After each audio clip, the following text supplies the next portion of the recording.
também falar que o professor Caetano está aqui com a gente também. Ótimo. O professor Caetano está aqui. Boa noite, Alexandre. Prazer você estar aqui com a gente. Boa noite. Obrigado. O Edu quer fazer as apresentações aí? Tá gravando, Eunice? Tá gravando. Bom, é um prazer receber de volta nosso querido Marcel, né, doutora Maria Lúcia? Tá bom. Depois de uma brilhante passagem por aqui, a gente está muito feliz de retornar a vê-lo e acho que deixou boas lembranças aqui. E o Alexandre, agradeço muito a sua presença hoje, a gente e os outros reumatologistas lá da faculdade lá de Sergipe. E então, vamos lá, né? Vamos lá. Eu vou colocar a apresentação aqui e vou minimizar a tela. Qualquer coisa, vocês me sinalizam porque eu estou no hospital e a internet é daqui. Qualquer coisa que aconteça, vocês podem me sinalizar, tá bom? Ok. Bom, meu nome é Meline Henriques Guerra, eu sou R1 de Clínica Médica aqui do HU, né, Hospital Universitário da Universidade Federal de Sergipe. Vou apresentar hoje para vocês um caso clínico muito complexo, que envolveu algumas especialidades, não só a hepato, como a reumato, a nefro e a hemato também. E um dos meus preceptores aí, Dr. Marcel, teve a ideia de compartilhar esse caso com vocês também. Então, vamos lá. Paciente LMB, 15 anos, do sexo feminino, natural aqui de Capela, Sergipe, o interior de Sergipe, procedência de Amparo de São Francisco de Sergipe, estudante. A paciente tem o diagnóstico prévio de doença renal crônica, grau 5, por glomerulonefrite Pauci-Imune P-ANCA positivo, com terapia renal substitutiva desde outubro de 2023. Ela foi internada aqui em caráter eletivo para investigação de uma lesão vesical, que vocês vão ver que esse foi o menor dos problemas dela. A paciente referia que há 4 meses iniciou o quadro de febre recorrente, dispneia, êmese, que evoluiu para hemoptise em dezembro de 2024. Desde que ela apresentou também perda de peso, cerca de 5 quilos, e negou outras queixas. Na admissão daqui do HU, em 10 de janeiro deste ano, ela se apresentou em grave estado geral, hipocorada, taquicárdica aí com frequência cardíaca de 115, taquidispneica, necessitando de musculatura acessória, e uma saturação de 76%. Durante a ausculta respiratória, ela também apresentava silbidos difusos, crépitos em 2/3 inferiores e bilateralmente. Nesse contexto, assim que a gente admitiu ela, foi optado por encaminhar para a UTI rapidamente para segmento diagnóstico e terapia. De antecedentes pessoais, como eu citei, ela é doente renal dialítica desde outubro de 2023, precisou de hemotransfusão 2 concentrados em outubro de 2023, e já tinha algumas outras internações prévias. De outubro a novembro de 2023, ela apresentou infecção em orofaringe, febre, epistaxe, hemoptise, dispneias moderados esforços, também apresentou palpitações, edema facial e membros inferiores, necessitando ficar internada, onde foi diagnosticado aí uma ira, iniciada a terapia renal substitutiva, e interrogado uma glomerulonefrite por IgA, inicialmente. Foi iniciado prednisona e ciclofosfamida, ela recebeu alta depois de estabilidade do quadro clínico, e a ciclofosfamida, na época a gente não tinha aqui de outra forma, só via oral, ela foi encaminhada para casa, né, com a ciclofosfamida. Na ocasião também foi feita uma biópsia renal para esclarecer a elucidação diagnóstica, eu vou citar mais à frente o laudo.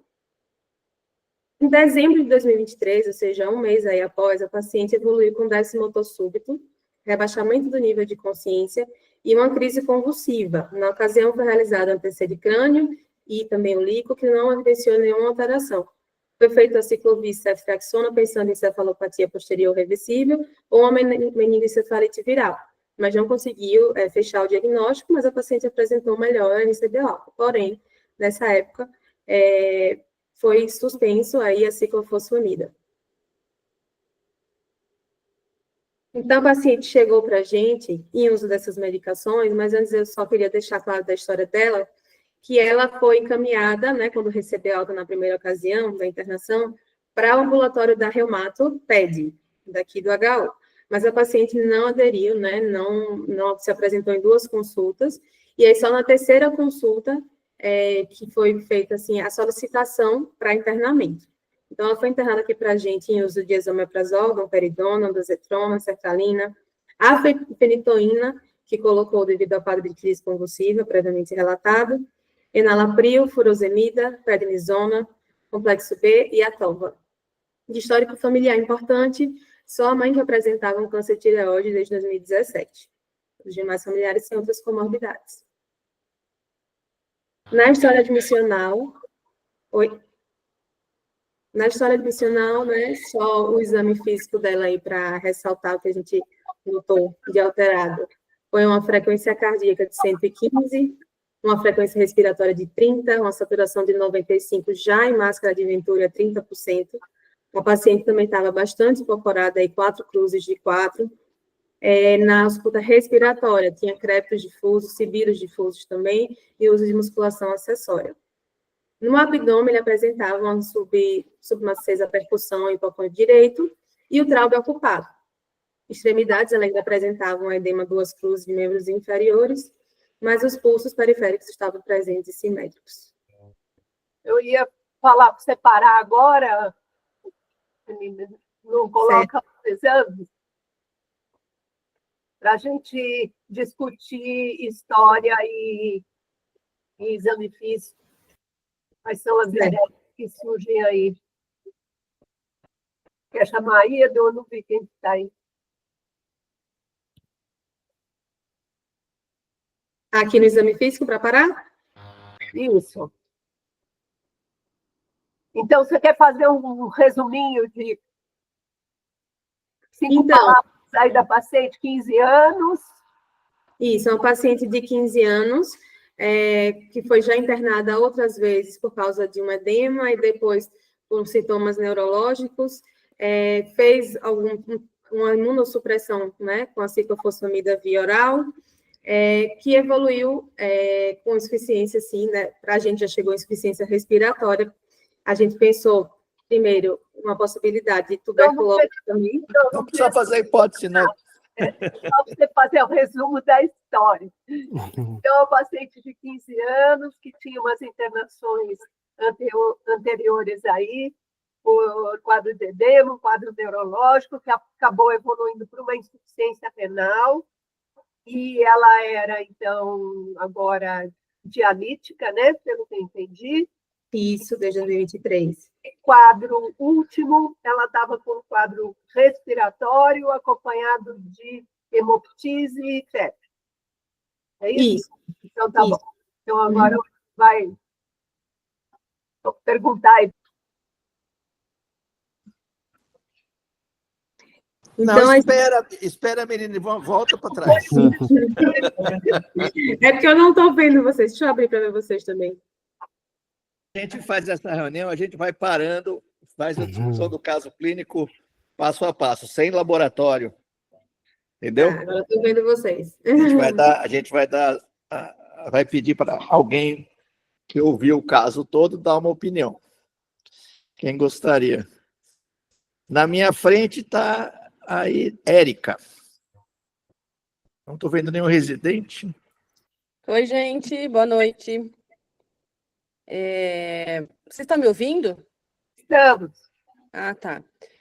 Pelo que eu entendi, assim, pela história, ela fez algum tipo de choque misto, sei lá, séptico, cardiogênico, por conta dessas alterações, eu imagino. Eu perdi um pouco o comecinho, eu vi que você resumiu aí, mas pelo que eu estou lendo aqui da história admissional, ela tem bastante exame físico rico, né, e bastante alteração, e já tem uma doença renal crônica. Eu pensaria inicialmente com esse exame físico, sei lá, num choque cardiogênico, ou numa insuficiência respiratória por congestão, uma insuficiência cardíaca congestiva secundária a uma doença renal. Não sei. Fiquei meio na dúvida aí.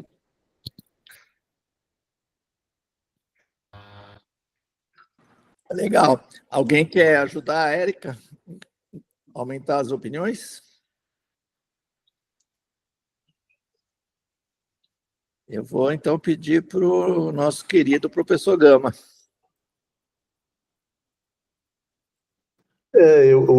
Na verdade, o caso, me parece, começa com uma síndrome febril, né, que cursa aí por 4 meses de evolução, numa paciente que expressa doença predominantemente em 2 sistemas, né, o rim e o pulmão.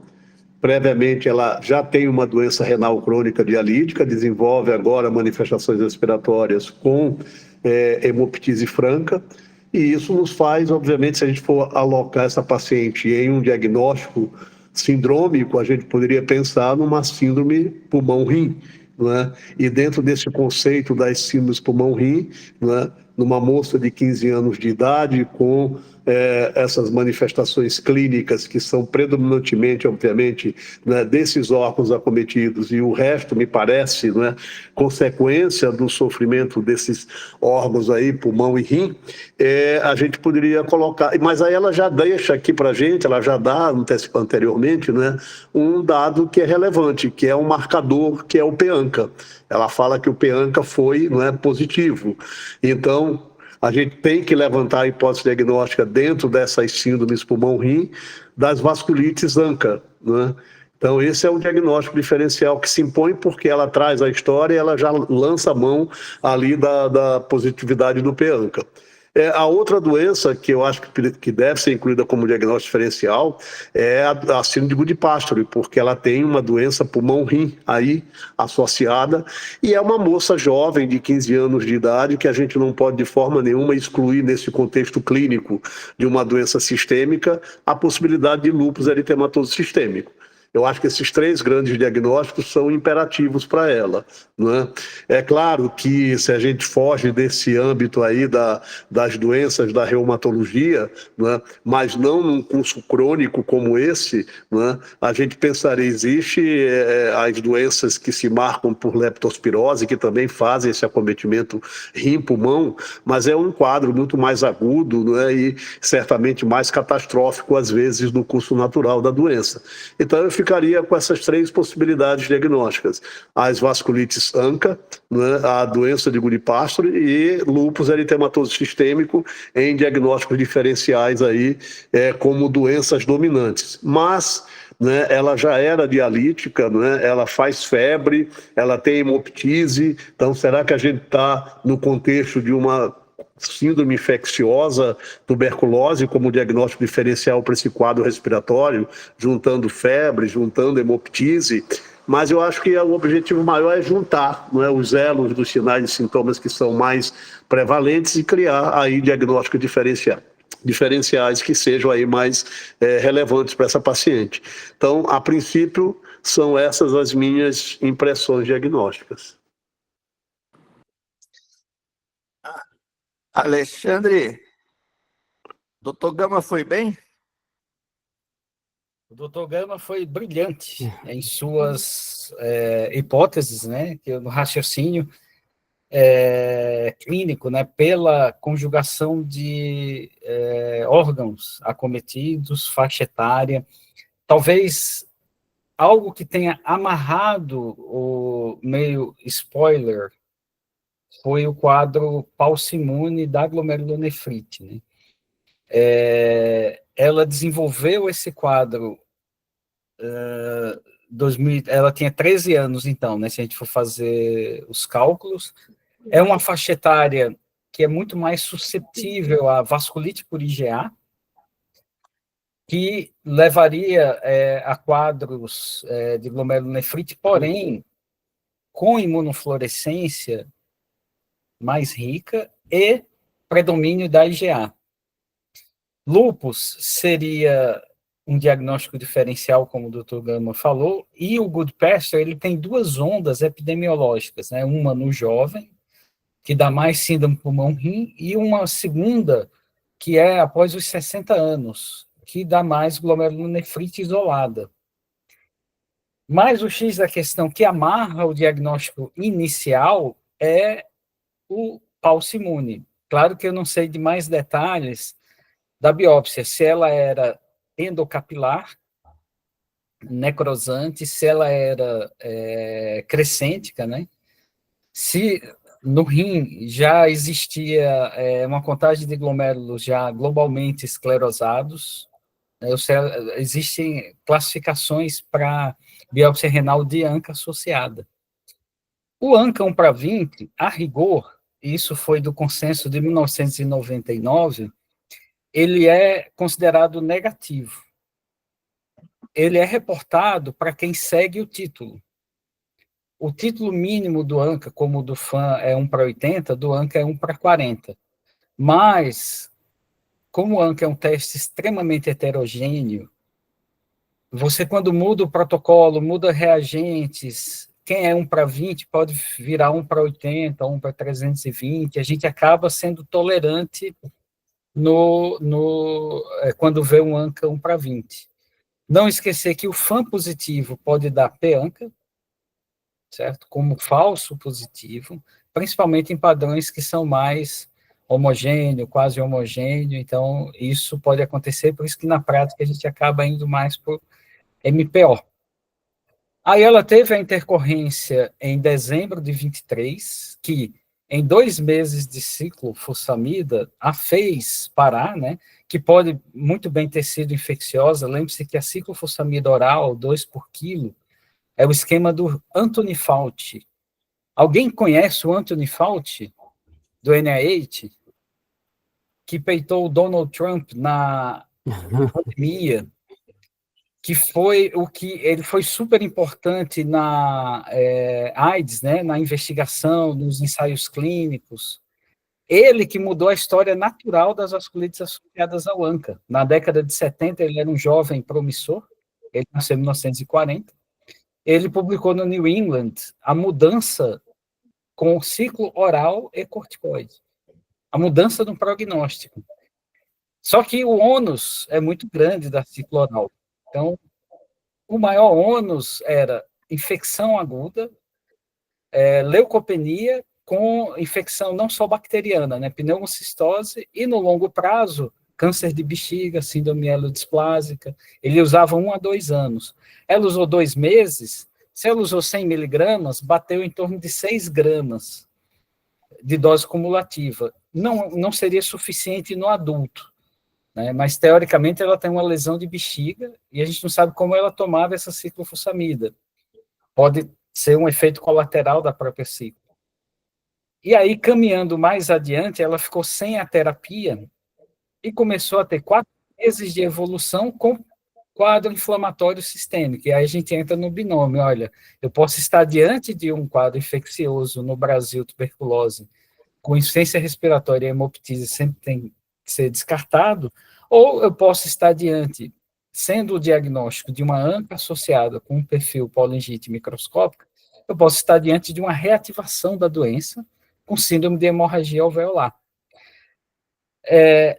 O pulso imune do início, ele praticamente exclui, porque o padrão ouro, para dizer que é o good pasture, que na época, quando ele descreveu na Universidade de Vanderbilt, ele atribuiu a infecção por influenza, é depósito linear de IgG na membrana basal glomerular. Então, se não viu e a imunofluorescência é boa, confiável, então descartou o good pasture. E no lúpus, você tem o padrão full house do Poker, né? Que são 3 imunoglobulinas e 2 complementos. Não sei se alguém aí conhece o full house do Poker, né? Que é da imunofluorescência da nefrite lúpica. Então, são imunofluorescências muito ricas. Qual que é a ressalva? É se quando biopsiou ela tinha pouco glomérulo, não representativo, ou os glomérulos eram glomérulos muito crônicos, em que você já não tinha mais inflamação e imunofluorescência. Então, esse binômio infecção, reativação de doença, diante dessa situação, porque ela estava sem terapia de manutenção, né, é algo que precisa ser descartado, né? E a infecção, 4 meses de evolução com perda de peso, que culminou em hemoptise e insuficiência respiratória no Brasil, a gente tem que descartar a tuberculose. Né? Mais agudo, síndrome pulmão-rim aguda, entra a leptospirose, né? E se tem N agentes infecciosos que têm que ser descartados. Principal causa de síndrome pulmão-rim, polingite microscópica, lúpus, good pasture, até síndrome antifosfolípide entra né, nessa jogada, e aí depois a gente vai para os agentes infecciosos. Eu não sei se eu falei muito, enrolei muito, deu... Não, excelente, Alexandre. Falou muito bem, muito bem. Ô, Os Alexandre, no- então aquele quadro neurológico, você está achando que a hipótese mais provável é infecção também?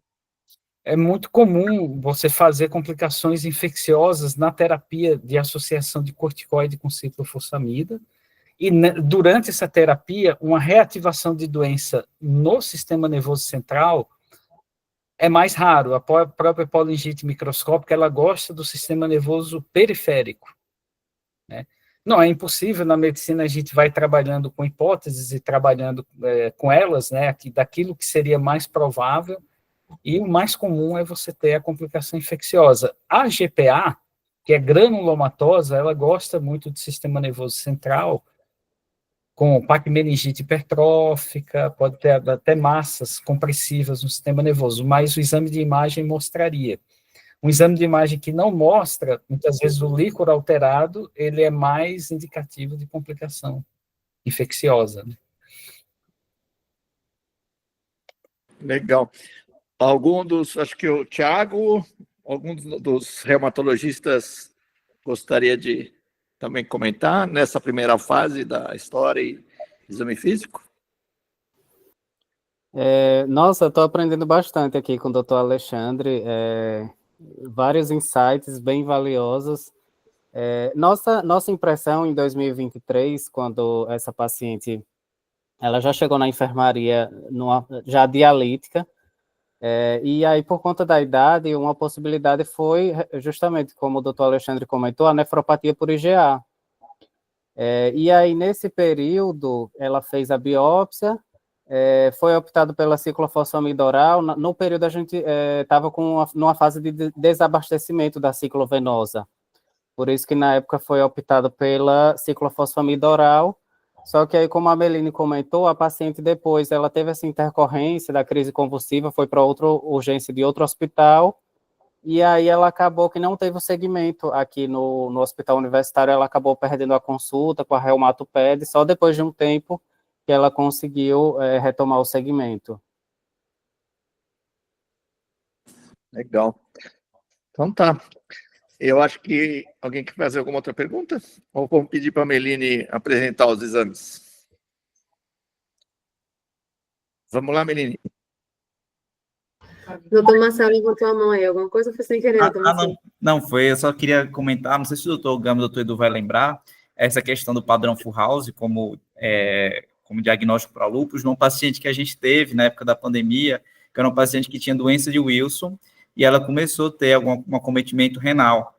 E aí acabou que o diagnóstico veio justamente na biópsia, que ela veio com o padrão Fullhouse, né, que a gente tentou até investigar essa associação, né, que seria rara, e no final a gente acabou confirmando o lúpus pelo padrão da biópsia renal, numa paciente já com diagnóstico de doença de Wilson prévio. Aquele caso foi muito legal, né, Marcelo? Sim. Desafiador. Vamos lá, Meline. Vamos lá, então.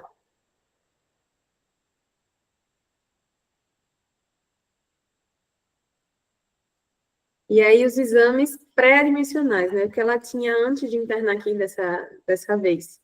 Ela tinha as hepatites aí todas não reagentes.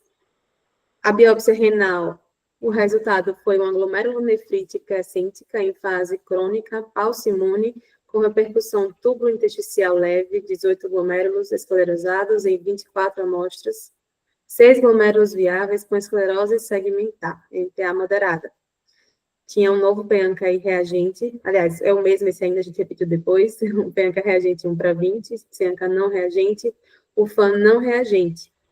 E também para chamar a atenção de vocês, que as transaminases e canaliculares eram normais até então. Em exames de imagem, ela tinha uma ultrassonografia de abdômen total, notando a lesão polipóide vegetante em superfície irregular da fixa da parede posterior, da bexiga. E foi esse o motivo inicial da internação dela. Sinais compatíveis com nefropatia parenquimatosa crônica. Além disso, também apresentavam um ecocardiograma com alterações, aumento leve das câmaras esquerdas, espessura mitral discreta e função sistólica biventricular preservada. Oi, Melini, eu acho que não foi essa a causa da internação, né? Ela estava toda descompensada e foi um achado esse pólipo na bexiga, né? Pelo menos aquele exame físico lá que você contou estava Então, Professor, dourada né, quatro cruzes. não, é que na verdade é aquela coisa, o nosso hospital lá, ele não é porta aberta. Então ela é referenciada. Então a paciente ela foi referenciada para investigar essa lesão na vesícula. Só que aí quando ela chegou, realmente a gente viu que a vesícula, a bexiga era o menor dos problemas, que ela chegou com aquele quadro. Então, na verdade, essa lesão na bexiga foi o motivo pelo qual encaminharam para a gente. foi a sorte dela, vamos dizer assim, né? Porque quando ela chegou para a gente, já chegou e já ligaram da enfermagem avisando que a paciente estava desaturando e a gente correu. E foi tudo isso para encaminhar ela já direto para a UTI na mesma hora. Então, assim, não era o que a gente esperava dela, porque o motivo realmente foi a lesão da bexiga. Só um pouquinho. Com esse HE, Alexandre, você consegue já suspeitar de alguma coisa, excluir outras das suas hipóteses? Ou você precisa das imunoglobulinas e das... A gente acaba combinando os dois, né? Mas aqui é interessante que foi uma biópsia muito bem executada, né? Porque 24 glomérulos, bem generoso, né? E aí você vê, 18 glomérulos, provavelmente globalmente esclerosados, né? Que não tem um globalmente, com ele colocando crescêntica, né, em fase crônica, porque o crescente ele pode ser celular, fibrocelular ou fibroso, totalmente, né? Só lembrando que a crescente é quando você tem uma inflamação endocapilar, necrosante, rompe a alça capilar, e as células passam para o espaço urinário, e aí em torno do tufo capilar, você tem aquela proliferação de células. Você tem até crescentes que são anulares, né? E isso, numa fase inicial, é celular, depois fibrocelular, depois fibrótica. Então, se a gente fosse utilizar a classificação de Berden de 2010, ela cairia numa classe esclerótica, que é a de pior prognóstico. Existem outros índices de avaliação de prognóstico, né? Um deles é número de glomérulos normais, que ela não tem praticamente nenhum, né? 8 viáveis, mas eles têm esclerose segmentar, que ela é segmentar e focal, menos 50%, e parte dos glomérulos. E tem já repercussão tubo-intersticial leve, né? A fibrose e atrofia tubo-intersticial, eles ditam muito o prognóstico, mas uma coisa que chamou a atenção, né? Além de um quadro relativamente crônico, o que descompensou no diagnóstico pode ter sido mais a NTA, né? Assim, ela tinha um rim crônico, a gente sofre muito com isso, porque o paciente pode ter alteração de sedimento urinário, vai numa UPA, toma tratamento para infecção urinária, e é uma glomerulonefrite. E, em determinado momento, aquilo explode com insuficiência renal. E aqui ela tem um quadro bem crônico no rim, nada muito agudo, com a NTA moderada, ou seja, sabe aquele empurrãozinho, pode ter sido uma deterioração clínica na época que fez com que ela tivesse a NTA. Não sei se deu para entender esse raciocínio meio nefrológico, né? Deu. Obrigado. Gama, é isso? Perfeito. Doutor Alexandre, esse achado falso imune na biópsia das vasculites ANCA, não é? Se há uma ativação inflamatória exuberante com deposição de imunocomplexo, inclusive, por que é falso imune? Tem algum papel do anticorpo ali na destruição? Nossa, excelente pergunta, porque é uma doença que tem um papel muito importante do anticorpo, né? e sempre se pergunta, mas se tem anticorpo, por que eu não encontro imunocomplexo nos pequenos vasos, né? E esses anticorpos, eles têm uma especificidade muito bem caracterizada, né? Que, assim, o ANCA foi descoberto, quem gosta de história, né? Por Fock van der Waals, em 1985. Mas só em Chapel Hill, na universidade lá da Carolina do Norte, que eles descobriram a especificidade, né, no início da década de 90, que era o PR3 e o MPO. O neutrófilo pré-ativado pela inflamação, ele expressa na sua superfície essa enzima que deveria estar no grânulo. Quando o anticorpo circulante encontra essa enzima na superfície do neutrófilo, o que é que ela faz? O neutrófilo enlouquece. Ele produz ROS, que é a espécie reativa de oxigênio, né? Pela ativação da NADPH oxidase.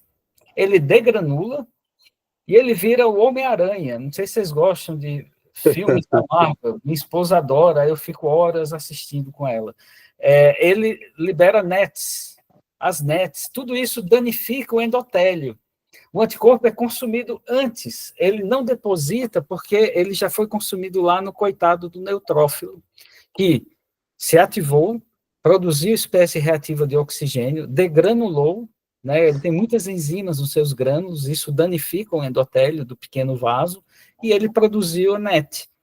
A NET ativa muita coisa, inclusive plaquetas, e esses pacientes com ANCA associada fazem mais tromboses intravasculares, por exemplo, em fases de atividade. Então, por isso que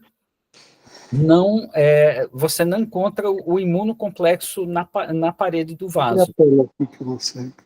E outra coisa interessante é que há uma grande ativação do sistema complemento nas ANCA associadas com geração de anaflatoxinas, C3A e C5A. Só que essa ativação é muito mais pela via alternativa do complemento, não é pela via clássica. Né? A via clássica é o imunocomplexo, C1Q, C1R, C1S, C2, C4, aí vai pela via comum.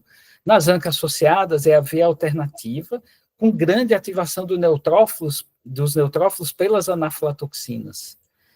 E até recentemente no Brasil foi liberado um medicamento chamado Avacopan, que bloqueia o receptor do C5A, ele não é biológico, é uma pequena molécula, e evita o uso de corticoide em ANCA associada, só puxando a brasa para o sistema complemento, né?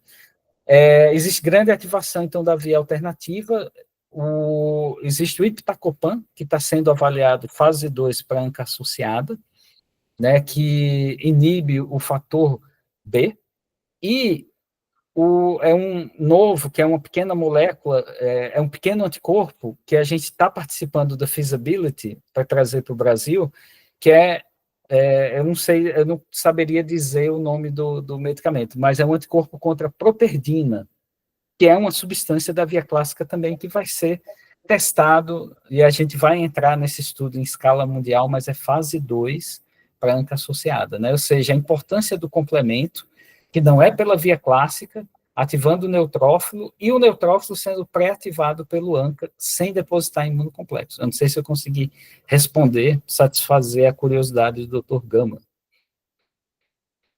Legal. Muitíssimo obrigado, sim. Nada como uma boa fisiopatologia, né, Alexandre?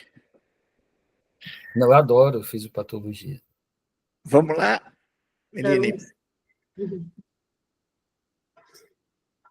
E aí, em outros exames de imagem, a gente também tinha ultrassom de abdômen, sem grandes achados aí, sem grandes alterações de hepatopatia. Além disso, uma tomografia de tórax que já mostrava um espessamento dos septos interlobulares em ambos os pulmões, com predomínio nos lobos inferiores, bem como do intestício, peribroncovascular. Nesse contexto, pode estar relacionado à congestão pulmonar. Também tinha uma cardiomegalia, sobretudo a coxa de esquerdo, e um derrame pleural bilateral, sendo leve à direita e laminar à esquerda. Isso em setembro de 2024. E aí a gente tinha de principais hipóteses diagnósticas, né? Uma hemorragia alveolar difusa, uma sepse de foco pulmonar, ou tuberculose, diante desse quadro dela, que vinha perdendo peso, com sintomas gripais e febre. Agora, de diagnóstico já estabelecido, a gente tinha já a doença renal crônica estágio 5, dialítica desde outubro de 2003, uma glomerulonefrite rapidamente progressiva falcinomone P-ANCA positivo, depois da biópsia, e aí uma vasculite, que, como vocês bem falaram, a primeira hipótese era vasculite por IgA, mas aí depois a gente questionou, né, retomou aí, diante dessa internação dela, com essa síndrome aí pulmão-rim, fora a história de crises epiléticas relatada já previamente. Aí esses foram os exames admissionais, do dia que ela chegou aqui em janeiro, né, de 2025. Ela estava com HB de 3,2. A microbiologia da gente todos negativos, sem crescimento, e eu chamo mais atenção mais uma vez, né, a fosfatase-alcalina, ou a bilirrubina, ainda não teve ainda as canaliculares, mas TGO e TGP normais, bilirrubina ainda normal, INR já um pouco alargada de 1,4. Querem comentar alguma coisa?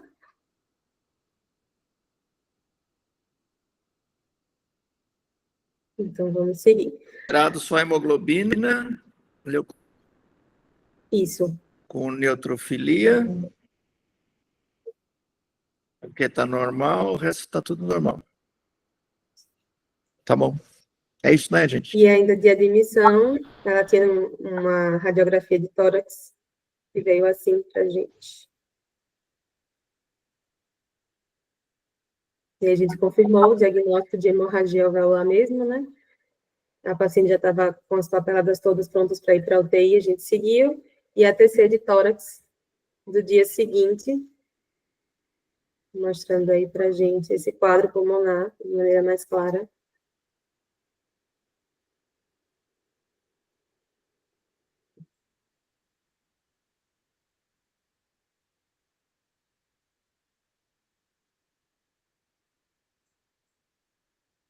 E aí, na UTI, assim que ela foi admitida, ela recebeu um concentrado de massa, 3 plasmas, e foi desparasitada para dar início à metilpred, imaginando que seria pela descompensação da doença de base. E aí ela fez a metilpred, né, a pulsoterapia, por 3 dias. Foi entubada a partir do dia 13, ficou 3 dias entubada, necessitou de droga vasoativa no segundo dia de internamento, e a nefro, em conjunto com a reumato, optou por realizar a ciclofosfamida junto com o rituximab, e também a plasmaférese entrou para tudo para tentar compensar diante do grave estado geral da paciente. Então, a ciclofosfamida foi feita dia 13, plasmaférese dia 14, 16 e 18, e o rituximab, a priori, aí, o D1, dia 15.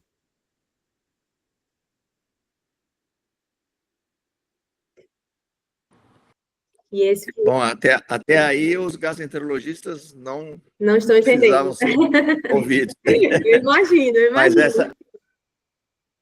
o Thiago, você que conduzia esse caso? A reumatologia?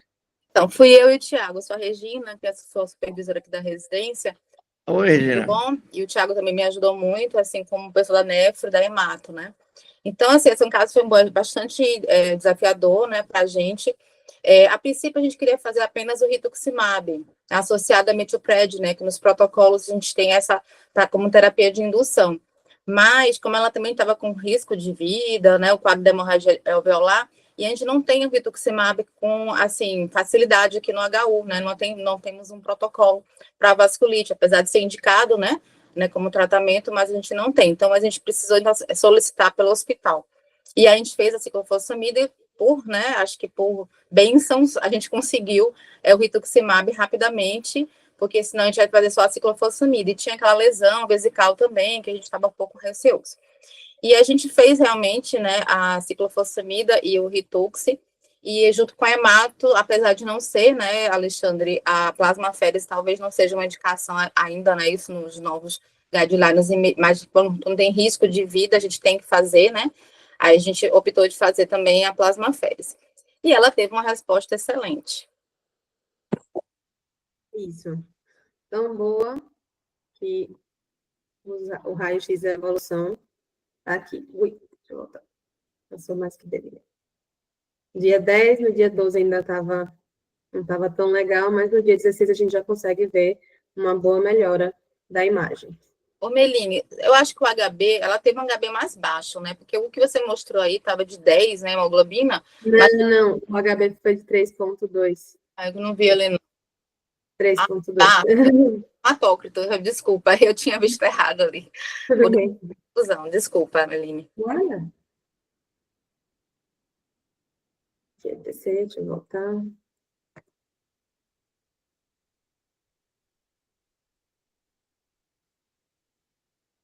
E aqui tá. Nessa primeira parte aí da internação dela na UTI, a gente pode observar aqui que a partir do dia 17 começa a aparecer para a gente um aumento de fosfatase alcalina e gama-GT, que antes não tinha, não mostrava para a gente. Isso a partir do dia 17, ou seja, foi após a ciclofosfamida e o rituximab, o primeiro ciclo de cada.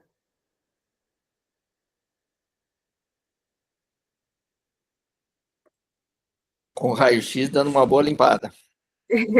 Com raio-x dando uma boa limpada. E aí a gente... Qual foram as hipóteses, doutor Marcel? Foi chamado agora, Marcel? Então, a princípio, né, essa paciente, então, ela estava compensando desse quadro pulmonar dela, e ela começou a ter essa alteração das enzimas hepáticas, só que também acompanhado por um quadro de febre. Então, ela começou também a evoluir com um quadro de febre. A princípio, né, como ainda no início tinha sido só uma evolução isolada, a gente optou por observar para ver como é que a paciente iria evoluir e realizar novas culturas. Só que, posteriormente, depois Meline vai falar como evoluiu, né, essa questão dessas enzimas hepáticas, da função hepática, e aí por isso que a gente começou a ampliar um pouco mais as nossas hipóteses diagnósticas, né, porque ela evoluiu com a persistência de enzimas colestáticas, principalmente, né, com inicialmente uma discreta dilatação de vias biliares, e um quadro persistente de febre, a princípio, sem foco no primeiro momento definido. E aí, só para justificar o porquê que está aí o citomegalovírus, foi porque ela, como a princípio não tinha foco, e ela persistia com um quadro de febre, e estava em um quadro de imunossupressão, a gente pesquisou outros focos infecciosos. Né, e apesar de o rituximab estar mais associado à reativação da hepatite B, como ele poderia estar associado também à reativação de outros quadros virais, por isso que a gente solicitou sorologias de alguns outros vírus. E aí a Meline vai depois mostrar os resultados desses exames. Só para esclarecer em relação Marcel. Só um minutinho, professor Antônio. Só para falar do protocolo que a gente fez do rituximab, foi o semanal, certo, Alexandre? A gente não fez 1 grama de 15 em 15, a gente, junto com a hemato, a gente conseguiu fazer o semanal, então acho que foi na segunda dose, né, Meline, que houve esse aumento, e a ciclofosfamida, a gente estava pretendendo fazer Eurolupus para ela, uma dose de 500 miligramas. Foi 500? Ou foi 750? 500. A gente vai fazer o protocolo de indução, né, que seria o Eurolupus junto com... E é uma dose quinzenal, para vocês entenderem, da ciclofosfamida. Só que a gente só tinha feito uma dose da ciclo, né? E 2 doses. Aqui foi com 11, no caso. Aqui foi na primeira dose ainda. Já. Depois que ela veio para a enfermaria, que ela fez a segunda dose e aí. Mas a elevação do OTG foi depois da segunda dose. Tá bom, é só isso, para esclarecer. Não, é só eu perguntar, que eu não sei diagnosticar, Marcel, que é a colangiopatia do paciente crítico. Que às vezes a gente ficava ouvindo esse diagnóstico diferencial na época do HIV. Eu não sei como ele se comporta. A gente teve até um quadro desse, professor, também lá na residência. Foi um paciente que ele fez uma... Na verdade, foi a questão que a gente interrogou se era uma colangiopatia pós-Covid, a gente até apresentou numa reunião, ou se ele era pós-paciente crítico, porque era um paciente que, por coincidência, ele tinha se internado lá no Agaço por um quadro de uma pancreatite calculosa, e ele tinha uma colangio-ressonância normal, e depois ele teve um quadro de um COVID, só que foi um quadro COVID grave, que ele ficou mais do que 30 dias com suporte com droga vasoativa, foi para terapia de substituição renal durante a internação, e, posteriormente, um ano depois, ele retorna para a gente com um quadro de colangite e com um padrão bem de colangite esclerosante na colangio-ressonância, né? E aí a gente investigou se ele tinha retocolite ulcerativa associada, não tinha nada, e o único padrão, a única história que a gente tinha é esse quadro de internação grave, né? E aí a gente até fez uma revisão, que é a colangiopatia do paciente crítico, né, que ele se dá principalmente por conta de isquemia das vias biliares, fazendo aquele padrão de colangite esclerosante secundária, só que o que eu tinha visto é que ele estava associado a um quadro um pouco mais crônico, né, querendo essa paciente, ela necessitou de droga vasoativa, mas a instabilidade dela, se eu não me engano, ela ficou por 6 ou 7 dias com droga vasoativa.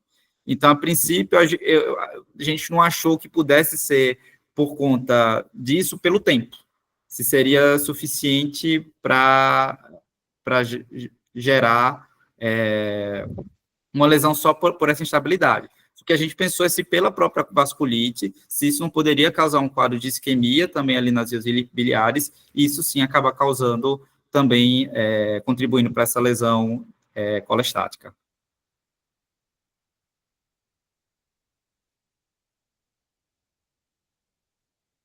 Legal, obrigado, Marcelo. Alexandre, você quer opinar? Não é algo comum da gente ver a lesão hepática em si, né? Mas de uma forma, assim, pela vasculite, porque não é um sítio comum de envolvimento, tipo artéria hepática própria, né? Mas, assim, é o espectro, né? Tudo é espectral, né? A gente não consegue descartar, tudo entra na hipótese, mas entraria em último, né, lugar. É interessante, pelo que a Regina nos mostrou, a árvore decisória à beira do leito, né, ela é desafiadora, né? E você está com um paciente grave na sua frente, e você tem que tomar a decisão na hora, você acaba tendo que dar uma resposta, independente do que tem guideline, independente do que a literatura mostra, mas fazendo o melhor possível para o paciente, né? É interessante, no caso, ter conseguido o rituximab, a plasmaférese e a ciclofosfamida. Talvez, eu não sei se haveria tempo, mas depois eu poderia fazer até algumas colocações sobre a árvore decisória no tratamento, mas talvez isso atrase um pouquinho a discussão das vias biliares, mas o que vocês acharem melhor.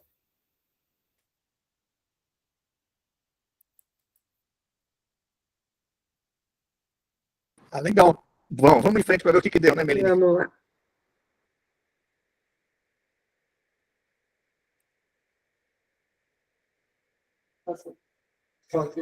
E aí, na enfermaria, ela foi admitida dia 20 de janeiro, estava no melhor estado geral, né? Só que aí no dia 23, após realizar a retirada de um catéter central e femoral, algumas horas depois ela começou com uma febre, e ficou assim, intermitente, até o dia 31/1. Ela também começou a evoluir, né? Apresentar no exame físico aí uma icterícia para a gente. E aí a gente decidiu fazer a investigação com a TC de abdômen com contraste e uma colangio-ressonância também. E aí vou mostrar agora primeiro a TC.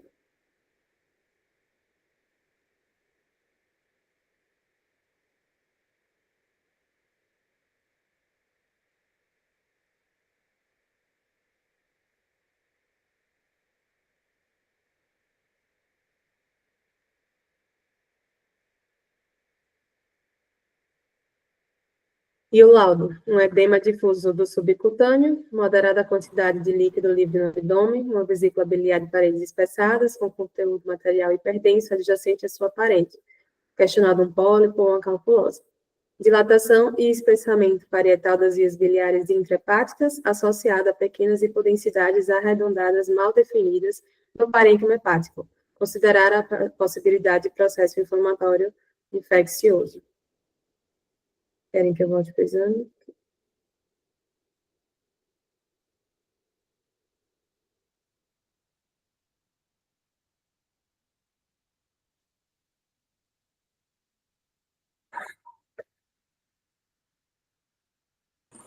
A vesícula está bem evidente, né?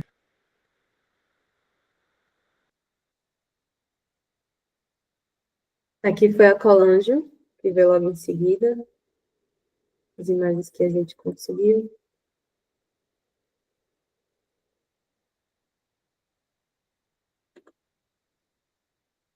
E aí o laudo, né? A hepatomegalia associada a sinais de edema periportal, um edema da parede da vesícula biliar e líquido peritoneal. Considerar como principal diferencial alterações reacionais, uma hepatite aguda ou uma doença sistêmica aguda, múltiplos e inúmeros de pequenas imagens císticas difusas pelo fígado, sobretudo periportais, questionado armatomas biliares. Pequeno conteúdo amorfo no interior da vesícula biliar, questionado pólipo, novamente. Discreta esplenomegalia homogênea e sinais de nefropatia parenquimatosa, que aí já era esperado. Querem comentar primeiro desses exames?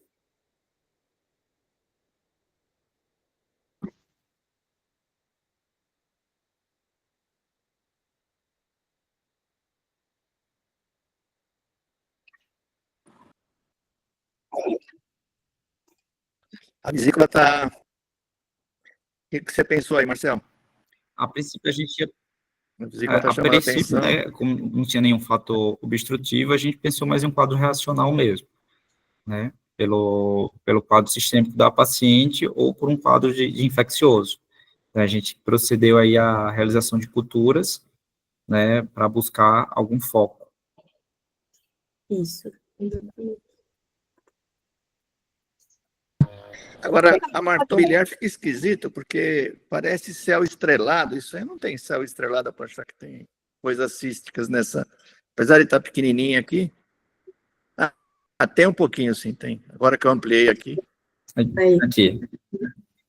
Parece que tem bastante cistinho aqui como a via biliar. Legal, né?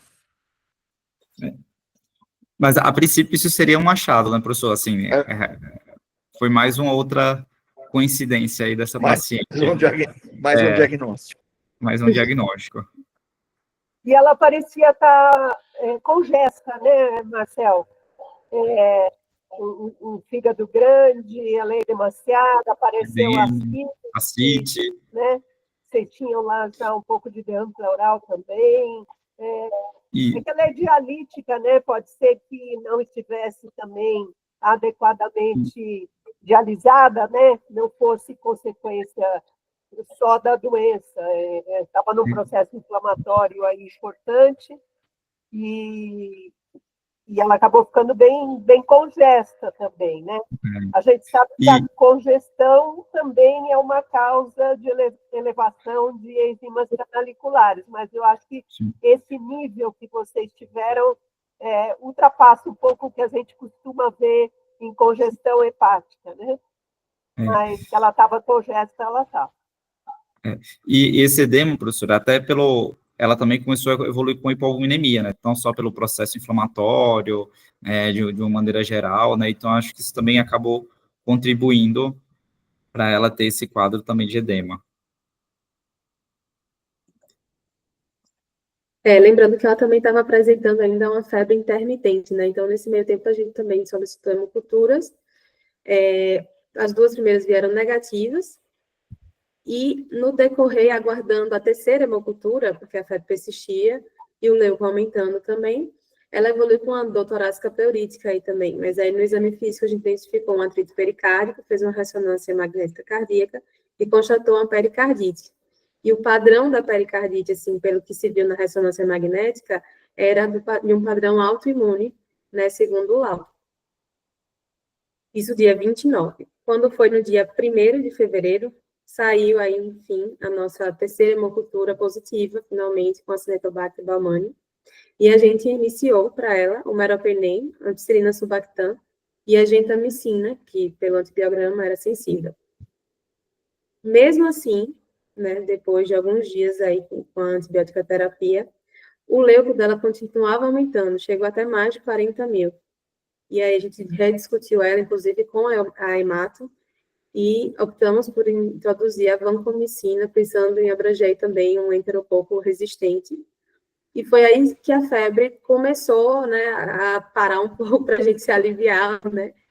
E também o resultado das sorologias que a gente estava esperando sair.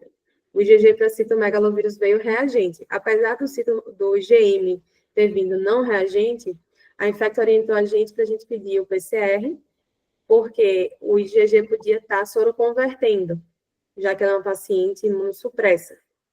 E aí, alguns dias depois, saiu o resultado do PCR, como detectável, a gente também iniciou o ganciclovir. Então, vejam que ela estava aí com alguns antibióticos e o ganciclovir também associado, né? Foram 4 antibióticos e o ganciclovir.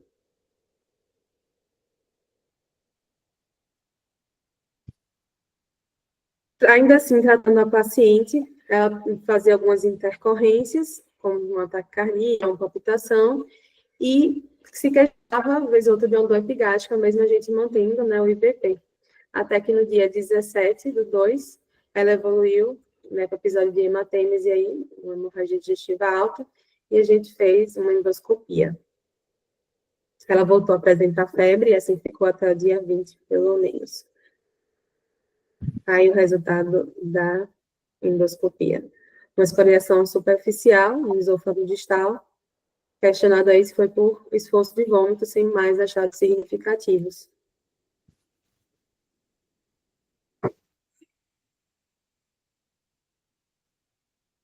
A febre voltou e a gente teve que fazer uma nova hemocultura. Aqui nesse meio tempo, ela também veio com a hemocultura negativa. Os antibióticos, né, foram finalizados aí dia 15, mais ou menos, esses primeiros. A vanco ainda permanecia, né, porque começou depois.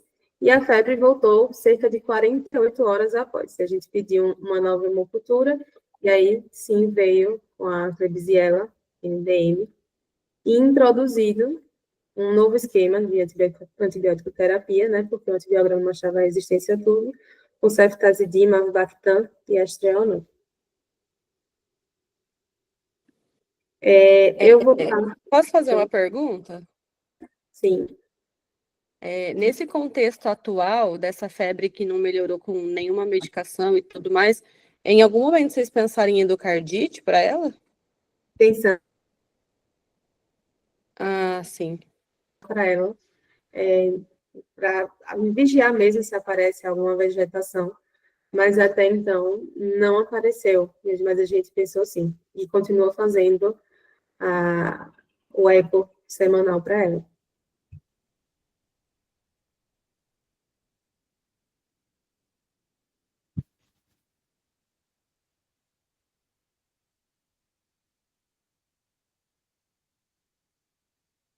Essa TC é nova. Essa TC, na verdade, é de ontem, porque a febre voltou, né?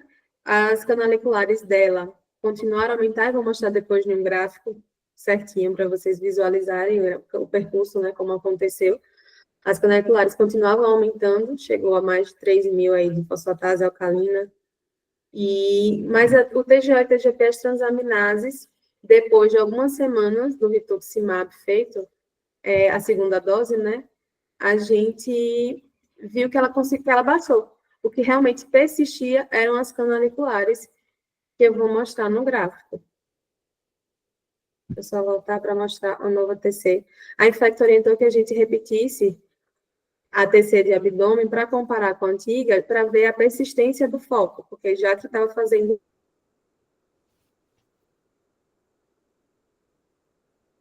Melina, acho que travou um pouco aqui.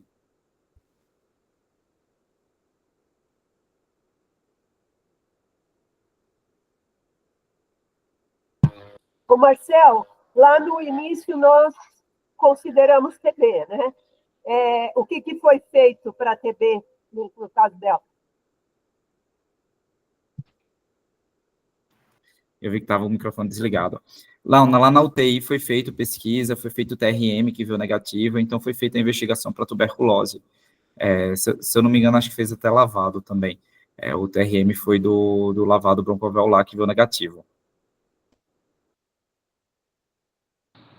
Opa, acho que tivemos aqui um problema técnico, acho que já vai... Então, só para adiantar em relação ao tratamento, só para vocês esclarecerem, a gente suspendeu, tá? Porque houve uma das suspeitas é que o rituximab fosse uma hepatopatia medicamentosa, né, Marcel? No início, junto com o quadro infeccioso, então a gente resolveu suspender o rituximab, então ela não terminou a fase de indução, ela só fez 2 doses, e a ciclofosfira também, a gente não continuou a fazer o orolupus. De imunossupressão, na atualidade, ela está com a prednisona, 1 miligrama por quilo, que chega a mais ou menos 40, ela não chega nem a 40 quilos, tá? E essa história da pericardite autoimune, a gente ficou bem na Reumato, eles queriam que a gente, queriam assim, né, logicamente, o quadro autoimune, ficou na dúvida se iria fazer ou não a nova imunossupressão, mas a gente falou, gente, ela tá super imunossuprimida, já foi imunossuprimida para manter uma pericardite, isso provavelmente é infeccioso, a gente batia muito nessa tecla na Reumato. Eu acho que a Meline vai falar também em relação à imunoglobulina, né, Meline? Ela voltou? Eu acho que a gente acabou nesse contexto. Voltei, eu não sei até onde vocês conseguiram me escutar. Aí, você comenta da imunoglobulina? Não, pode continuar. Ela chegou a fazer Continua que você mostrou imunoglobulina. esse. Oi? Ela chegou a fazer imunoglobulina, sim. Ela fez também a vitamina K, né, como orientado. O rituximab foi suspenso a partir o nível das transaminases logo após a segunda dose, isso eu vou mostrar no gráfico para vocês. Mas o que ficou a questão é porque, após um período da suspensão, né, as transaminases voltam ao normal, mas as canaliculares continuam aumentando. Isso aqui eu vou evidenciar no gráfico, deixa eu só... Aqui. Aqui foi feita a primeira dose da ciclofosfamida e a primeira dose do rituximab, dia 15/1. A gente viu já um aumento, né? Como eu mostrei lá no início, já teve um aumento, mas que voltou a cair. E aí foi feita a segunda dose do rituximab aqui na enfermaria. E aí foi quando a gente viu um aumento importante, as transaminases, a TGO e a TGPI, 909, 695 para a gente. 500, na verdade, né? 500 e 909. E aí, enquanto normalizava o TGO e TGP, as canaliculares começaram a aumentar progressivamente. Aqui manteve uma leve queda, mas logo depois começou a aumentar. Só que também, né, tiveram outras drogas, como eu falei. A gente começou alguns antibióticos, né, 4 antibióticos, logo depois o Ganciclovir, e agora a ceftazidima e o Estreonam. E desde então, vocês percebam que a fosfatase alcalina é bem alta, mas aqui começou a cair já com alguns dias do Ganciclovir, e foi uma coisa que a gente começou a se questionar, né? Se poderia ser da droga realmente, já que as transaminases voltaram a cair depois de um período, e as canaliculares aumentaram, então será realmente que foi uma hepatotoxicidade? Será que a imunossupressão não reativou o CMV dela, que deu positivo, e a gente está aguardando aí para ver o quantitativo, para comparar? Será que as canaliculares, na verdade, estão se mantendo altas de maneira residual, ou será que os antibióticos também estão causando?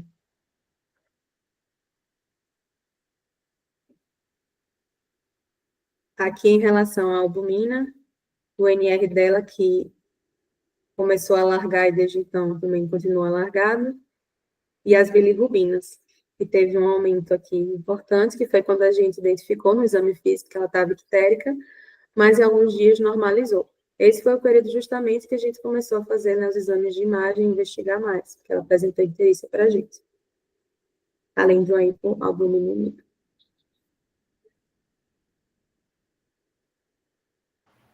Como ela voltou a fazer febre, a gente repetiu essa tomografia ontem à procura do foco infeccioso, já que o coração não estava evidenciando vegetação até então para a gente.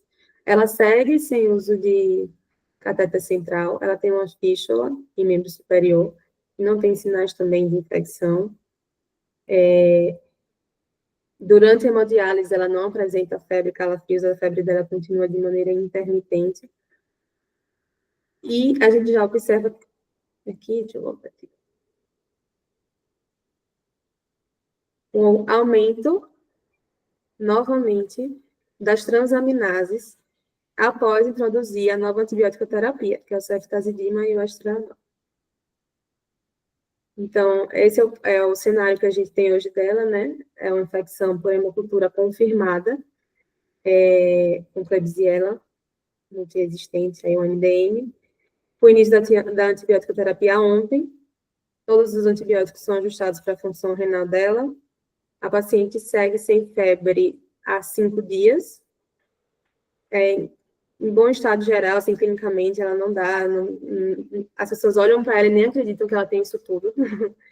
E a gente está aguardando para ver o PCR quantitativo do citomegalovírus e segue em investigação para ver o foco da causa dessa febre, né, o foco infeccioso.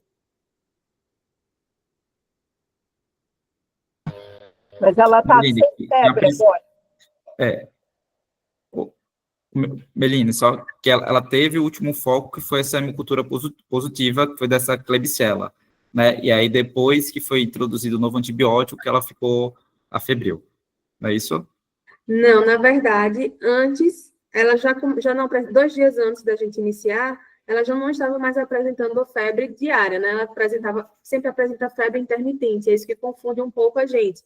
Ela apresentou febre, estava apresentando febre praticamente dia sim, dia não, e aí, nos últimos 2 dias, ela não apresentou febre, mas aí saiu o resultado da hemocultura ontem, né? E aí veio essa Klebsiella e a gente precisa tratar. Só que a gente, ao discutir com o infecto, eles conversaram que provavelmente está acontecendo a persistência de algum foco, e provavelmente não foi tratado de maneira correta, a gente não sabe exatamente o que é que está tratando, né? A gente faz a investigação cardiológica, a gente está indo atrás, repetiu o ATC, né, de abdômen justamente para isso, para ver se estava havendo alguma piora, para investigar esse foco.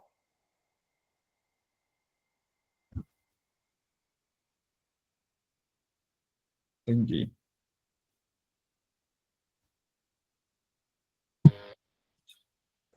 Professor, no caso, eu tinha feito uma revisãozinha breve, assim, de alguns, de doença hepática induzida por droga, do citomegalovírus e dos casos da vasculite. O senhor quer que eu apresente aqui, rapidinho? Por favor. E colestase transinfecciosa vocês pensaram também, né, Marcel? Porque Sim. um quadro infeccioso que não vai embora, né? E que tem um foco aí não identificado. Isso, por isso que a gente está aguardando, por isso que a gente ajustou o antibiótico guiado pela hemocultura, e a gente está aguardando um novo PCR do citomegalovírus para avaliar se ele ainda está persistente ou não ao ganciclovir que ela fez uso. Ok. E é isso só. Vou colocar aqui. Vou interromper só para o senhor conseguir colocar, mas está aqui aberto caso precise retornar para o fluxograma, tá?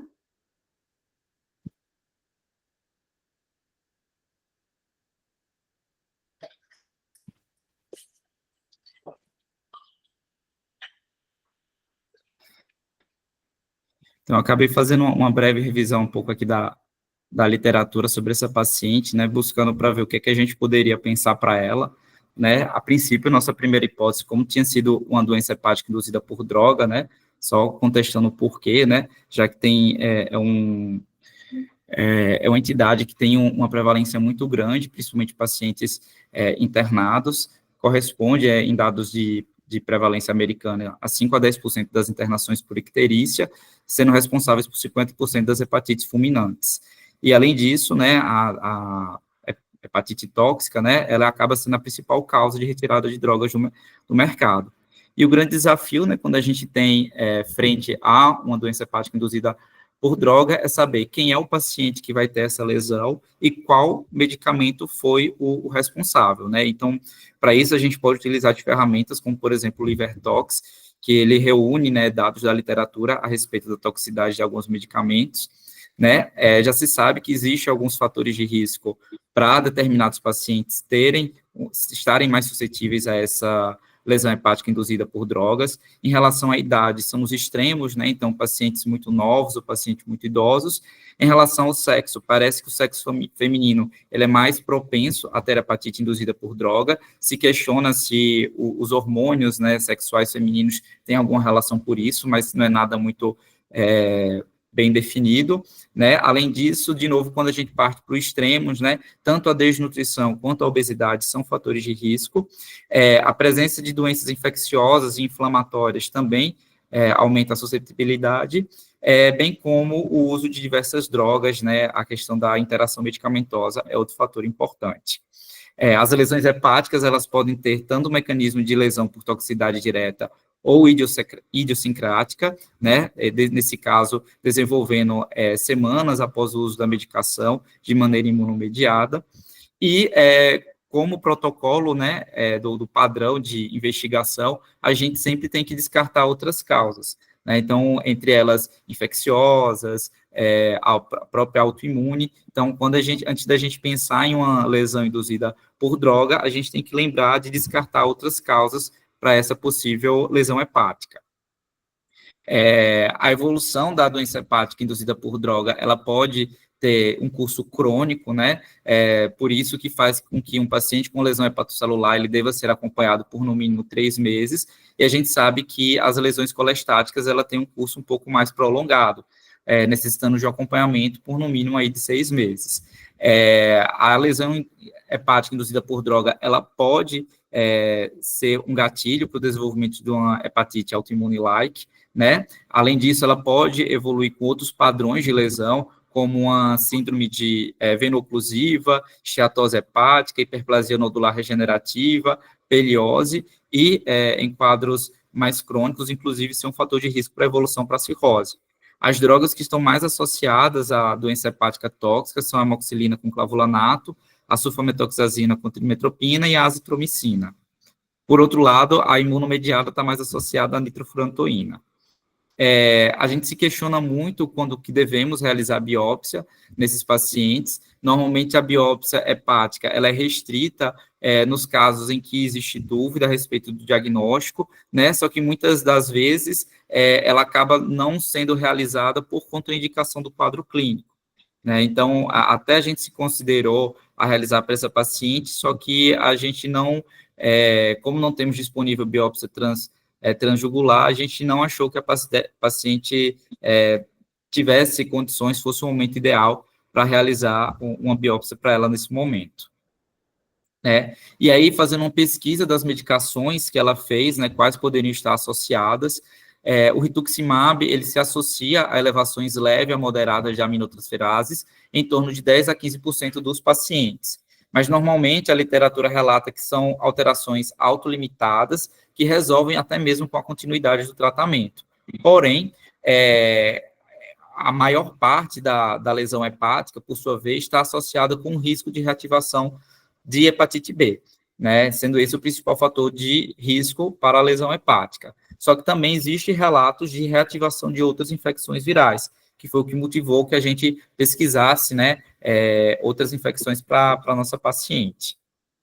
Em relação à ciclofosfamida, né, as elevações leves e transitórias ocorrem até 43% dos pacientes com câncer que foram tratados com ciclofosfamida, mas geralmente elas são assintomáticas e transitórias, e normalmente não requerem modificação da dose da ciclofosfamida. As elevações são mais comuns com doses mais altas e associada à terapia intravenosa, e nos casos de pacientes que estão em preparativo para transplante de medula óssea, junto com outro imunossupressor, que agora eu esqueci o nome, ela pode induzir uma síndrome de obstrução sinusoidal. Em relação aos antibióticos, daqueles que ela fez uso, né, a piperacilina com tazobactam está associada à lesão hepática em 6 a 15%, pode ter um padrão misto ou colestático, e também pode estar associado ao quadro imunomediado, como a síndrome DRESS. A gentamicina são poucos relatos de lesão hepática induzida por essa droga. A ampicilina e sulbactam, uma prevalência de 5 a 10%, geralmente em níveis baixos, e também mediado principalmente por hipersensibilidade. O meropenem de 1 a 6%, leve, transitória e autolimitada. E a vancomicina, também um risco consideravelmente baixo, de 1 a 5%, também principalmente mais por mecanismos de hipersensibilidade. Também busquei na literatura a associação entre síndrome colestática induzida por citomegalovírus, né? O achado foi raro, né, com poucos relatos na literatura, né? Então, achei esse quadro de uma colestase associada a CIT e pancitopenia em um paciente imunocompetente, né? Esse outro caso, nesse outro aqui, o paciente ele era imunossuprimido, né? Mas eu encontrei apenas esses 2 casos aqui de relato na literatura. Então, a gente vê que não é algo muito frequente. A gente sabe que o citomegalovírus ele pode causar diversas manifestações, pode ter o acometimento de diversos órgãos, né? Mas um padrão de lesão colestático puro, ele acaba sendo mais raro. E em relação à vasculite, né? Como a vasculite sistêmica, ela pode ter um acometimento, como o próprio nome diz, sistêmico, né? De vários vasos sanguíneos, elas podem afetar qualquer órgão, incluindo o fígado e a via biliar. Só que, como o próprio professor Alexandre falou, não é um dos sítios principais, né? Então, esse acometimento ele é variável, né? Que pode incluir desde manifestações assintomáticas até alguma piora da função hepática. E o que eu achei, né, em um desses estudos, é o relato que algumas vasculites, como a poliarterite nodosa e as vasculites associadas ao ANCA, podem afetar o fígado e o sistema biliar, sendo uma possível causa de sintomas colestáticos, mas também reforçando que não seria o habitual. Foi essa revisão aqui que eu acabei fazendo aqui do tema para... Legal, Marcelo, ficou legal mesmo. Doutor Alexandre queria fazer um comentário para a gente encerrar, já que nós estamos meio sem diagnóstico, vamos ver o que nós temos de diagnóstico efetivo aí, na sua opinião, que tem mais experiência com esses pacientes graves. É uma situação difícil, né? Como eu estava falando, a encruzilhada que a Regina, que o pessoal da Reumato, o Tiago, eles passaram para tomar a decisão, né? Então, paciente jovem, com risco de vida, e foi optado por fazer o que tinha em mãos, né? Para salvá-la, né? Que era o corticoide em dose alta, a plasmaférese, a ciclo e o Ritux. A única questão é que os pacientes ANCA-associados, é muito interessante, e nos 20 anos de ambulatório, e a literatura tem mostrado, eles são meio que imunodeficientes. Eles são potencialmente, eles são muito mais intolerantes à imunossupressão e fazem mais infecções, né? Vocês terem ideia, o tempo de depressão do linfócito B deles com o rituximab ultrapassa 20 meses, enquanto que na artrite reumatoide é de 6 meses. Né? Então, teoricamente, foi feito o máximo para controlar a doença, que com certeza controlou, e a gente teve uma sequência de complicações infecciosas. Né? Ela melhorou, saiu do tubo, tudo, e fez as complicações. Acho que ela não deve ter feito neutropenia no curto prazo, porque os dois são neutropenizantes, né, tanto a ciclo quanto o rituximab. E agora a gente está no ônus do controle do quadro infeccioso. E aí, olha a decisão de Sofia, né? Sofia sendo sabedoria e não a pessoa Sofia. Em algum momento, ela pode reativar no futuro. Agora, o que você vai fazer? Segurar toda a imunossupressão e recuperá-la, né?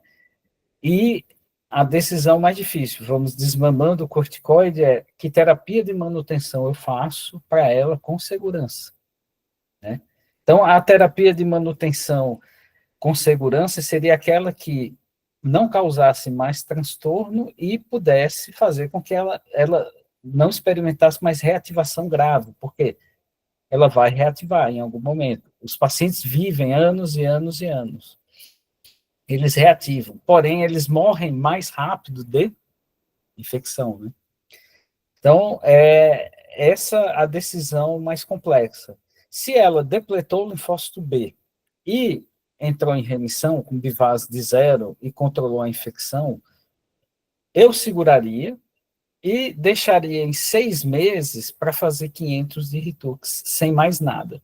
Né? Teoricamente, seria uma forma mais segura de evitar reativação. Mas, porque os 6 meses, né, eu tenho um interstício de tempo para recuperação total e desmame do corticoide para ter segurança.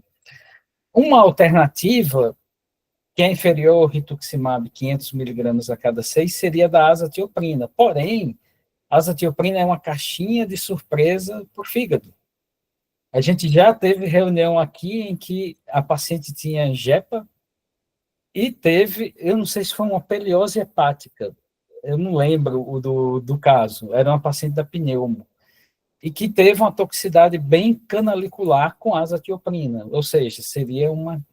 Se eu tivesse que aventurar algo numa distância do quadro atual seria o Ritux mesmo. Essa, numa dose baixa, né? A imunoglobulina, para situações de infecção, tem uma publicação no Quarterly Journal of Medicine, que ela é perfeita, numa situação como essa, por exemplo, reativou, ela é super bem indicada, né?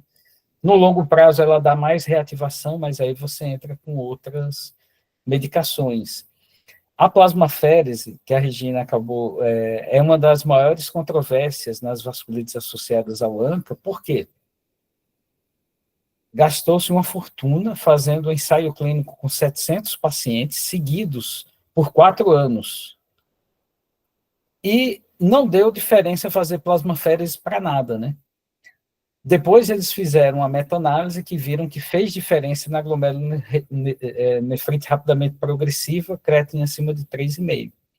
Na hemorragia alveolar difusa, os pneumos vasculitólogos, que é o Ulrich Spex da Mayo Clinic e a Lynn Fussner, fizeram análise pós-hoc e não conseguiram ver diferença. Porém, dos 700, só 191 tinham hemorragia alveolar difusa e uma quantidade reduzida tinha ventilação mecânica. Então, apesar de não ter visto nenhum sinal, o feeling é que você não tem uma resposta, apesar da fortuna gasta, ainda definitiva em relação à hemorragia alveolar. Então, à beira do leito, independente da literatura, você acaba tomando a decisão individual. Combinação de ciclo com Ritux não é recomendada, mas o David Jane, da Universidade de Cambridge, testou e publicou no New England, no Rituximab. Era um estudo pequeno de superioridade e não foi superior à combinação a ciclofosfamida, mas eles estão fazendo um ensaio clínico para ver se faz a diferença. E aí eles fazem 15 por quilo no D1 e na quarta pulso de rituximab, né, mais 15 miligramas por quilo de ciclo. Mas é algo... E outra coisa, o ônus que ela vai ter, depois que se recuperar de tudo isso, é descobrir o que aconteceu com a bexiga, né? Por causa da ciclo oral, uma lesão vegetante, o que aconteceu lá, que ela é um grande editor de carcinoma de células transicionais. Legal. Belmar, quer falar alguma coisa? Só uma dúvida antes do professor. Alexandre, você faria semestral só 500 miligramas de Ritux ou você repetiria com 15 dias? Só seria uma dose única de 500 do Rituximab? Na remissão? Não, muito boa a sua pergunta. Quando eles fizeram um estudo na Manhattan, os franceses, né, que é o estudo que comandou a dose de manutenção do Rituximab no mundo. Até o FDA segue, os americanos seguem esse estudo, né? Se você induziu só com ciclo, você faz 500 em 6 meses, depois 500 a cada 6 meses por 2 anos. Se você já induziu com Ritux, entre aspas, e se ela depletou o linfócito B, teoricamente eu consideraria, então eu faria só 500 nos 6 meses, não precisaria fazer 2 de 500, né? Mas aí é at physician's discretion, né, como os americanos dizem. A decisão é individualizada, não existe receita de bolo.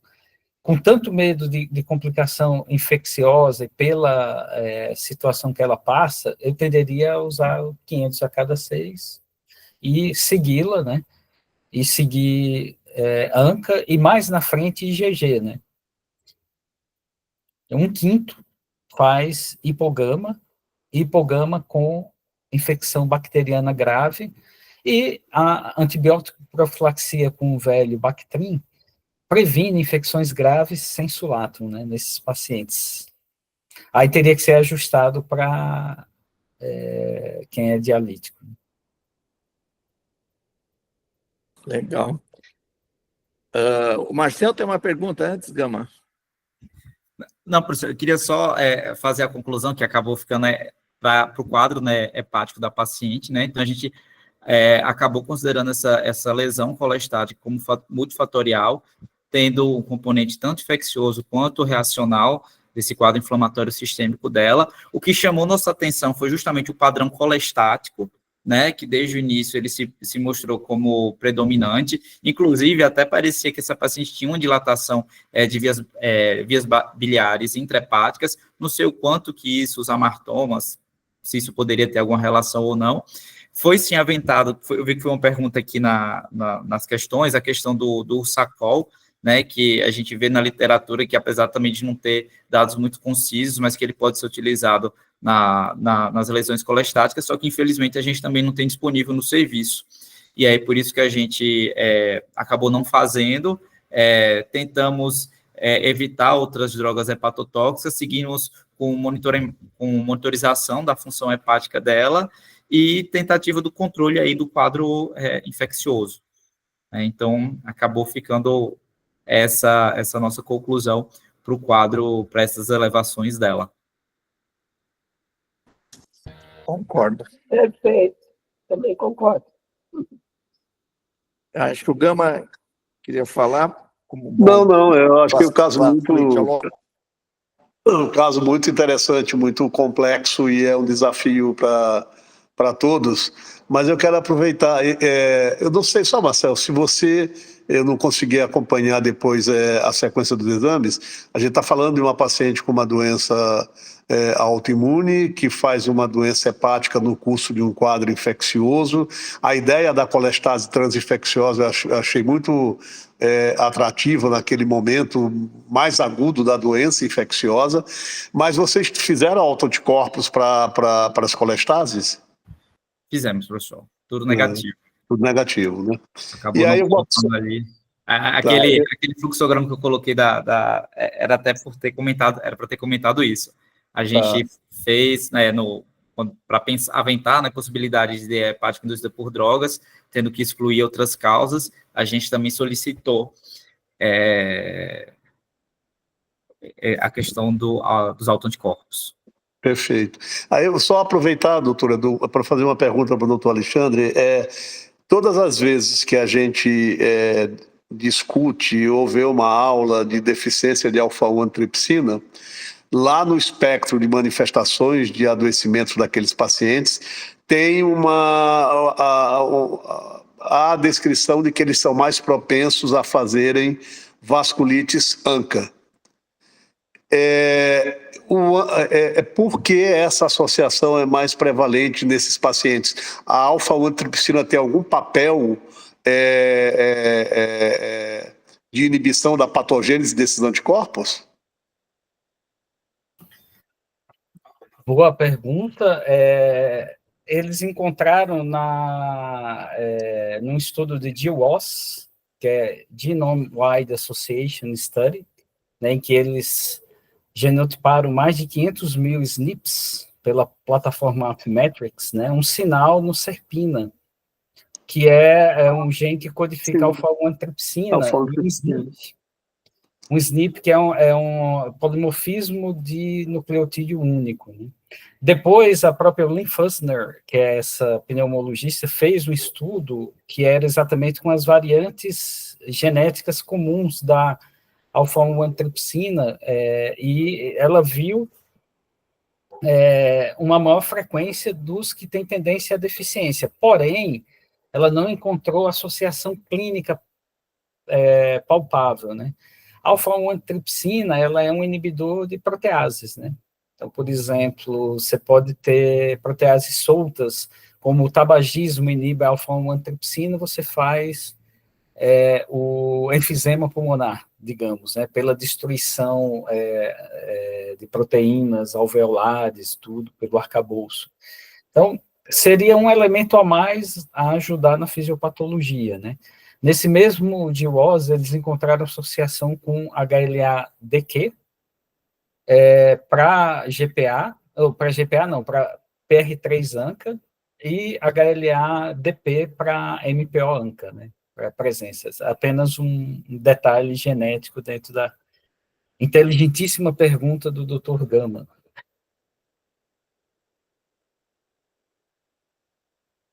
Oi, Regina. Oi, então. Primeiro eu queria também agradecer ao Marcel pelo convite, tá, Marcel? Eu estou aprendendo muito com vocês da IDEPATO, sua revisão foi maravilhosa. E realmente a gente conseguiu tentar esclarecer um pouco esse caso tão difícil. E eu não posso esquecer de aproveitar e agradecer ao Alexandre também, né, por essa brilhante explanação e te explorar mais um pouquinho também. Como a gente está com dificuldade de acompanhar a atividade de doença dessa paciente, por tanto contexto infeccioso, e o quadro renal dela já é dialítico, então a gente perde o parâmetro, né, de proteinúria, de hematúria. Então, a gente, assim, está mantendo ela ainda com essa dose de 1 miligrama por quilo. A gente sabe que nos guidelines a gente tem que reduzir, mas eu fico com receio, porque às vezes a Meline fala, olha, ela fez hemoptise, será que teve hemoptise? Será que ela está voltando a ter hemorragia alveolar? Que foi realmente a indicação da gente fazer essa terapia tão agressiva. E aí eu queria saber, nesse parâmetro, se você já começaria realmente a reduzir o corticoide, como é que a gente poderia realmente acompanhar? Será que a colestase é um marcador para a gente também do quadro de atividade? A gente está um pouco perdido em como acompanhar, né, as métricas de atividade de doença nessa paciente. Se você puder nos ajudar, e quando eu começo a reduzir esse corticoide. Obrigada. É uma decisão tomada a cada dia, né? No caso, assim, de uma forma geral, como a principal atividade dela era sistêmica e pulmonar, aparentemente ela melhorou dessa atividade sistêmica e pulmonar e sobraram as complicações infecciosas, que eu imagino o quadro canalicular multifatorial mais puxado pelo lado toxicidade barra doente crítico barra infecção, né? E, assim, é uma dosagem totalmente complexa, porque se você prolonga muito 1 por quilo, você também imunossuprime o paciente muito, né? Então, pode fazer com que ele esteja suscetível a mais infecções. Então, teoricamente, eu não passaria, por exemplo, de 1 mês, né? De forma ótima, seria 2 semanas com 1 por quilo, e tentaria baixar 10 a cada 2 semanas e aplicando o Bivaz, e aí o Bivaz, desculpa os latidos, é meu cachorro desesperado de fome, aplicando o Bivaz, né, sem o quadro renal, né, e qualquer sinal de queda de HB, nova imagem pulmonar, qualquer sinal respiratório, nova imagem pulmonar, né. Você só pode pontuar o Bivaz quando o Bivaz é atribuído à vasculite, então a infecção bagunça essa avaliação. No caso do desmame ultra rápido, que foi feito no estudo Pexivaz, que era 10 a cada semana, é um desmame que, na prática, foi publicado recentemente, que dá mais reativação. Então, eu seguraria e iria dosando 10 a cada 2 semanas com parcimônia, sentindo a paciente, né? O alvo, hoje em dia, está sendo chegar pelo menos no platô de 5, né? Ou tentar zerar em 6 meses o corticoide, né?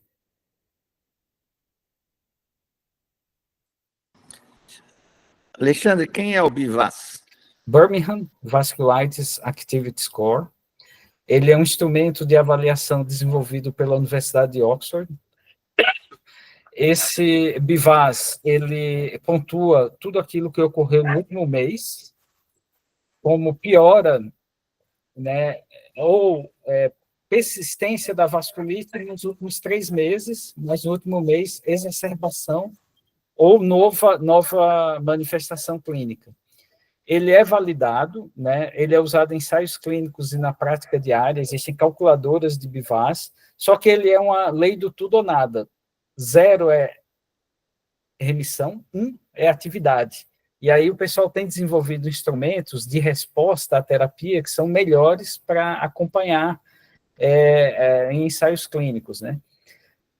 Existe uma apostila, um curso de BIVAS que a gente tem que fazer, e para, por exemplo, a gente tem ensaio clínico da indústria aqui na Unifesp, para poder aplicar o BIVAS, a gente tem que fazer 60 casos e tirar no mínimo 7. Né? São 60 casos em sequência, você não pode errar. Aí é BIVAS e VDI. VDI é o índice de dano. Tudo aquele que passou de 3 meses, eles já contam como dano, e aí muita gente confunde, às vezes trata dano como atividade, né? Então, você acaba tendo que treinar para esses instrumentos de avaliação. Ele é super bem validado, é um checklist. Você passa o olho, você vê tudo. É como se fosse o ISDA da anamnese. Obrigado.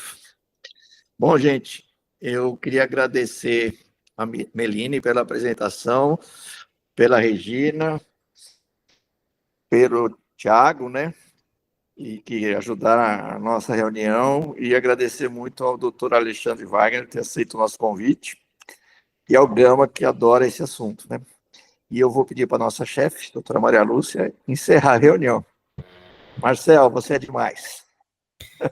Eu que agradeço. Muito obrigado, Alexandre. Marcel? Gente, a gente só tem a agradecer, uma reunião super rica, um caso complexo, né? Difícil, acho que todos nós aqui aprendemos muito, mesmo na nossa parte, que seria esse quadro colestático, nós ficamos também meio perdidos aí. Eu acho que você resumiu bem. Da parte hepática é um quadro multifatorial, difícil a gente definir o que é, né? E aí eu acho que da nossa parte só faltou poder fazer uma biópsia hepática, que vocês ficam aí, que vocês cogitarem por que vocês não fizeram, né? E faltou dar o velho e bom Ursacol, que talvez ajudasse, né? Tem artigos recentes agora de FIB com Ursacol funcionando bem, o doutor Edu é um entusiasta do Ursacol, mas eu acho que aprendemos demais com a parte reumatológica aí com nossos colegas, tanto lá de Sergipe quanto o Alexandre Gama. Obrigada, gente. Vamos jantar. Vamos jantar. Foi muito bom. Vamos jantar, né, Alexandre? É verdade. Preparar o jantar.